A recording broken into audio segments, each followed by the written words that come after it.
I've had a couple weird days lately. I woke up a couple days ago and my right shoulder was absolutely killing me.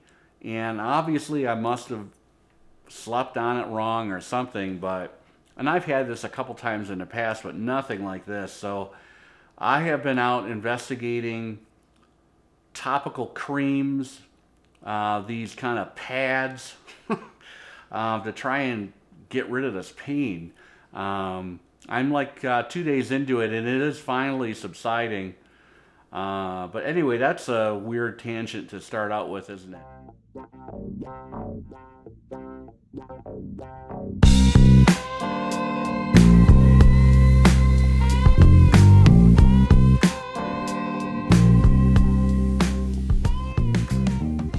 I want to talk today about a very, very nice member of the vinyl community. His name is Randy Nelson. His channel name is Randall Nelson.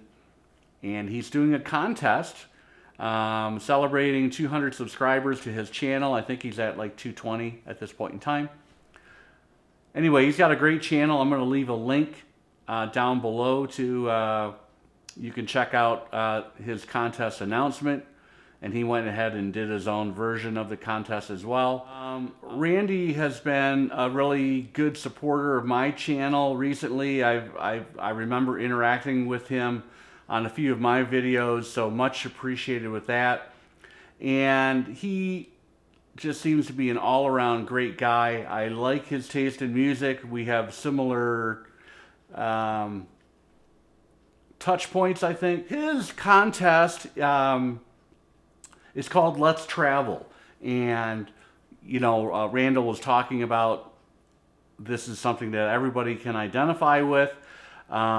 His love of travel, and with the whole pandemic situation, travel has been severely curtailed. So what we're supposed to do is show an album from our hometown, home region, by a particular artist. And then an album or two about our, or you know, having to do with our hometown or region. And then finally, show an album or two or three, in my case, that kind of highlights a place where you just love to go and maybe you haven't been there in a while. So today I'm going to be talking about, I am originally from Michigan. I was born in Pontiac, Michigan. Although my parents moved out of Pontiac, which is a suburb of Detroit, about 40 minutes due north of Detroit, and grew up in northern Michigan. So anyway, I have some albums that are going to showcase. One actually is very specific to Pontiac, Michigan. Two others are, one is about Detroit, one is about Michigan in general. And they were all Michigan artists at the point when these albums were recorded. And then finally, I want to talk about New York City, one of my favorite places in the world. I actually haven't been back there. It's been a while. I think the last time I was back in New York was 2015. I've been there several times. Fantastic place, always alive, always buzzing with activity. Any kind of live music you would like to see any day of the week. That's why I love it. But let's get started. So in 1970, Vincent Fernier moved to Pontiac, Michigan, along with his band, Alice Cooper. And Vincent Fernier was actually born in Detroit and then relocated with his parents to the Phoenix, Arizona area. And eventually, you know, after high school, started a band with a bunch of Phoenix area guys, the famous original Alice Cooper band.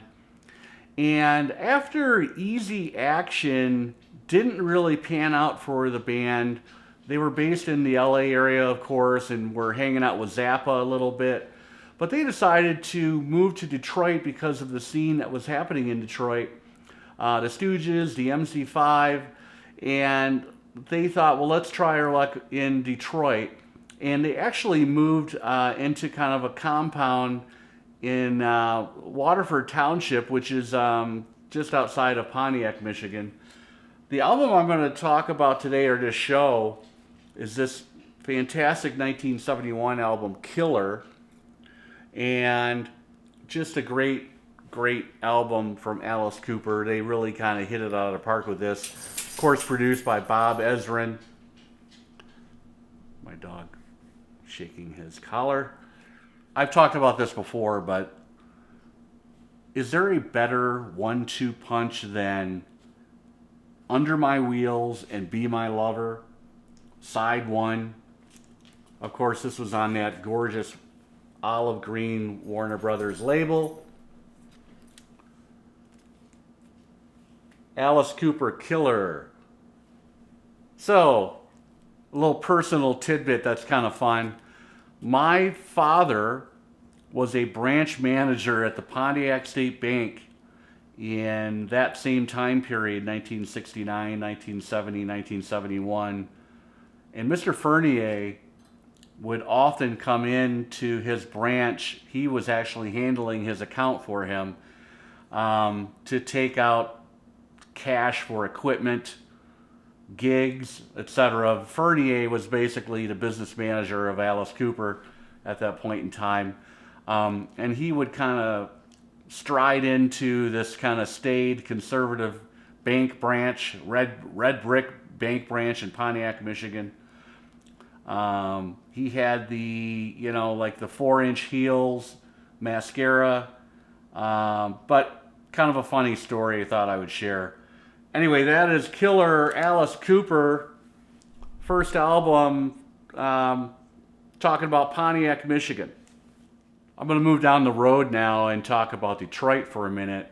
And is there a better album kind of signifying Detroit and that whole resurgence that Detroit had as far as kind of garage rock bands than the White Stripes? Of course, Jack and Meg White, ex-husband and wife, bandmates. Unfortunately, they're no longer a going concern, but this is the Third Man Records greatest hits album. It's fantastic. It kind of captures the best of what these guys managed to do. I love it. And these guys lived in downtown Detroit for most of their tenure. I think Jack White eventually moved to Nashville, but that was at the tail end of the White Stripes career. Detroit's own, the White Stripes. If we're going to talk about Michigan and the Detroit area and Ann Arbor, of course we've got to talk about Bob Seger and the Silver Bullet Band. This is the, 83, I think The Distance came out. Very, very solid album by Seger. This was mastered by Wally Trogett as well on the Capitol label. And the song that I love on this album is Roll Me Away. There's a famous line, 12 hours out of Mackinac City, stopped in a bar to have a brew. Mackinac City is 15 minutes away from the town that I grew up on Lake Michigan. And it looks like Seger is maybe in front of Lake Michigan there, or maybe Huron. But that is... there's another song on here while we're talking about Detroit, Making Thunderbirds. Not a bad song, and all about Detroit and Detroit's history. There is the band at that point in time. Bob Seger and the Silver Bullet Band, The Distance. I've got a few albums that highlight New York, and some of the music was actually recorded in New York, but I'm mainly talking about today. I'm talking about artwork on some albums. First of all, Pretzel Logic. That is an entrance to Central Park on the Upper East Side. Always love that cover. You've got the kind of gray winter day, the skyline in the back. And what an incredible album, right? Ricky Don't Lose That Number. Any Major Dude Will Tell You. I like East St. Louis, Toodaloo. Pretzel Logic, of course, With a Gun. Monkey in Your Soul. With a little bit of funk as well in your soul from that song. Anyway, that is a classic, iconic cover photographed. One of the entrances there, the guy's selling pretzels, of course, and probably peanuts to Central Park. Steely Dan. This is the 1980 Grateful Dead live double album. You know, this is the famous album where we have San Francisco Bay on the cover. There is one set that was recorded at the Warfield in San Francisco. And then the second set, kind of cool, we've got that New York City skyline with the Hudson River. And they recorded the second LP at Radio City Music Hall, that famous 1980 acoustic tour. I think it was partly acoustic. We just have photos of the band and the stage on this centerfold. But always have loved the kind of dueling city artwork on this album. Last but not least, one of my favorite Joe Jackson albums, which was recorded in New York.